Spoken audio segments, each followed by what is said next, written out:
Hey H2.1, welcome to your video tutorial today on trends in designing and producing. So we are jumping to H2.1 and looking at this first syllabus dot point, trends in designing and producing. What you need to be able to do today is discuss issues arising from trends in design and technological activity. So that's what we're looking at today. Now these trends involve social, global, political, economic and environmental issues. Before we begin today, though, we just need to understand this one concept. So trends in designing, when a product, system or environment is trending, it's in high demand or highly sought after. And what this actually creates between designers and consumers is something that we call the push-pull effect. So the push-pull effect happens when consumers are in high demand or something.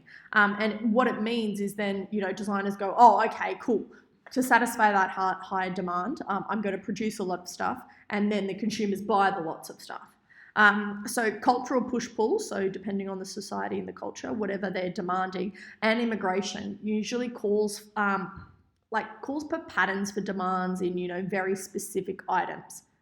So this demand pushes the market and consumers to pull, which is purchase. So trends create the demand and they make the push-pull.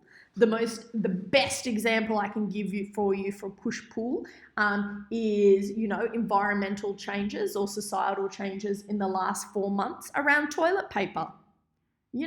Previously, toilet paper, always something that's available on your shelf. Everyone was calm and relaxed about it. There wasn't a huge demand over it. All of a sudden, due to what was happening globally, and socially and economically and environmentally, there was a huge push-pull effect that caused, you've seen those famous Instagram posts and, tweets of workers in giant toilet paper factories trying to get this, toilet paper out. There's a huge demand which was causing consumers to pull a lot and, toilet paper suppliers having to push a lot out to the market. And, there was a really incredible demand for no real particular reason, except for what was perceived to be socially, economically, and environmentally important to societies at the time. So it's a really great example of push-pull. Customers pull, designers push. Customers pull, designers push. And, quite literally, toilet paper was being pulled off the shelves at incredible rates. So what influences or what trends influence design? Well, first off, there's social trends. And social trends have 4 kind of subheadings, and they are multiculturalism, social class, egalitarian, and social conscience. So when we're looking at social issues or trends that affect design, the first one is multiculturalism. And so Australia is classified as a multicultural society, or we have many different backgrounds, cultural backgrounds, and they impact on the way in which we design and produce and what kind of things we do. Some really small examples in terms of design related to multiculturalism is in terms of a product. So a product may come with instructions, and you'll notice a lot of the time those instructions have many different languages associated with them to be reflective of the different cultural groups within that society. IKEA, for example, and we're going to look at globalization in a moment, they often a lot of the time have graphics instead of words associated with that product. So any particular, wherever that's being shipped across the world, anyone of any cultural background can engage with it. In terms of graphics as well, in an environment, so in an architectural environment, a lot of the time there's universal symbols used instead of words to be, understanding of the different cultural backgrounds. So no matter what background you're from, you understand that symbol and can associate that symbol with an instruction or, an identification. The last example, because I tried to get a variety for you, a good example is in multimedia. So, if you had a system, for example, either you were designing a system, there's usually at the start of particular multimedia systems culturally sensitive warnings, for First Nations people. You'd see this a lot of the time on TV, as a total other example. A lot of the time on TV, a warning for, Aboriginal and Torres Strait Islanders, this could include. So, it's being aware of the different cultural backgrounds, and multiculturalism has a big impact on what we do as designers. The next example of a trend that within a particular society that can impact upon design is social class, or the different economic statuses of the people within your particular society. So people in higher socioeconomic groups usually have more funds to spend on luxury items, whereas people in lower socioeconomic groups have to allocate most of their funds to basic needs. So the changing trends amongst your society, so if you've gone from a very poor society to, all of a sudden you have groups of people who have more funds being able to allocate to non-essential or luxury items, all of a sudden, what you design and how you design changes. And the reverse, if you're going through a big economic insecurity, we're going to talk about that in a minute too. So egalitarianism, this is a bit of an abstract one, but, work with me. It's about equal rights and opportunities for all. So it's looking at designing products so minority groups still have access to them. And so like non-English speakers, as we were looking at before with multiculturalism, but also people with disabilities or underprivileged people. So egalitarianism kind of combines social class and multiculturalism, but it's also looking at people with disabilities or people with, from minority groups. If there's, that's a trend within our society that influences the way we design.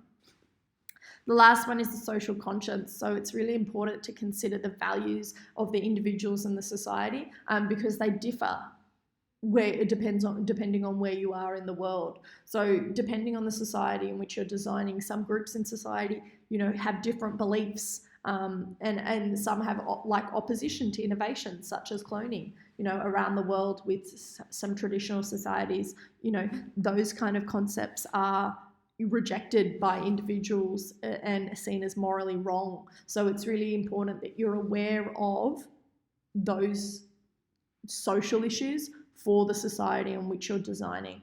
This can include anything. So there was a famous case study done in India by a big fast food chain. Now, don't hold me to it, but I think it was McDonald's, who started producing a beef burger and couldn't understand why their design wasn't being taken up by the market.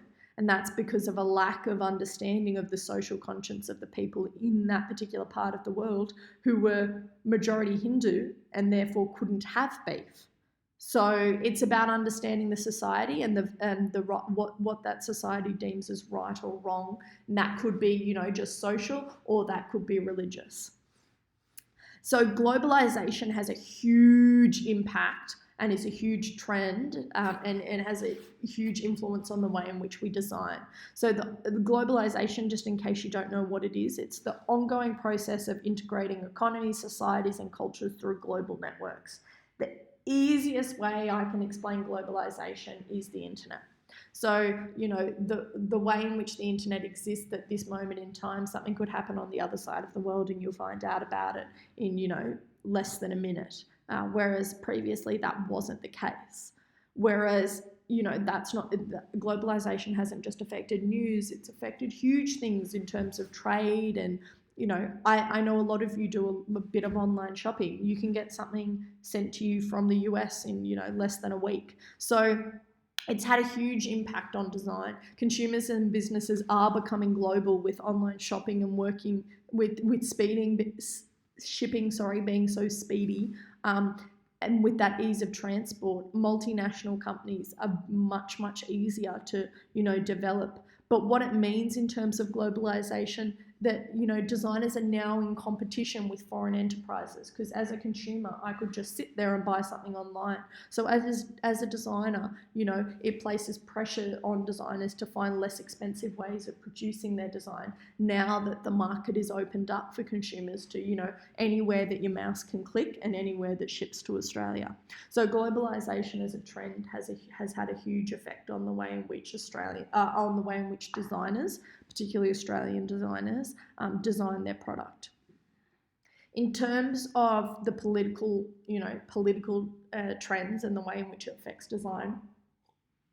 Australia's laws operate on local, state and federal levels. So the Commonwealth Trades and Practices Act is particularly about pricing and safety. So you can have a look in your textbook and get a bit more information on that. It looks at the responsibility of designers in terms of producing a fair cost item, as well as the requirements if a product is deemed unsafe and needs to be recalled. Now, free trade agreements are a little bit different. Free trade agreements are set up usually by the federal government and allow goods to be made overseas and traded overseas with very little tariffs or taxes or costs associated with them. So free trade agreements are usually very economically beneficial for designers. And again, with these three things, you can read a little bit more about them in your textbook if you'd like. In terms of taxes and tariffs and quotas, again, have a bit more of a read about it and you can get a bit more notes. The summary of it is the most important one for Australia is the Goods and Services Tax, or GST, which adds a 10% costing for consumers on top of, and it's part of legislation, on top of the base cost of your price. And so, in terms of GST, designers have to consider that particularly when designing. As well as that, politically, another big trend has been around being able to get government funding. So trends lately in terms of what the government are pushing around climate change means that for designers there usually is a lot of subsidy around designing sustainable products. And when the government is able to subsidise your product, it's far more economically beneficial for a designer to go, okay, currently, in the political climate, there's subsidy around sustainable design. If I design my product with sustainability in mind, I'm also eligible potentially for, a subsidy or some kind of financial reward, financial incentive. So it's not just laws; it's also considering around funding. In terms of economic, if the two key ideas are around, wages. But also the economy and what the economy is doing. So designers usually pay very close attention to the economy, because depending on what's happening with the economy will depend on if people are willing to spend money on, non-essential items. So if the economy is in surplus, people will usually be quite willing to spend money. Whereas if the economy is, in recession, then it will go back to more basic items. So what's happening with the economy really depends on, what designers are pushing out to the market. However, also the cost of wages, insurance in Australia can be quite high. So the trends in economics around how much it costs to actually design and produce something locally may impact. This trend, there's been a trend in recent years to companies producing offshore. So, in India or in Pakistan or in Southeast Asia or in China, the trend of doing that is usually the direct result of the Australian economic situation. So the fact that our economy is quite strong and there is a higher cost in terms of what we have to pay people or insure all the land costs or insure. Our insurance here in Australia is quite high. So this leads to an economic trend of companies producing offshore. And finally, every PSE leaves an environmental footprint, and there's different trends. While designers, get some short-term benefits, they also, by, using a particular material, it might cost them less. They also have to take into account the long-term effect of their PSE on the environment. And that's it, guys. That is trends. If we go all the way back to the start, that is trends in designing and producing.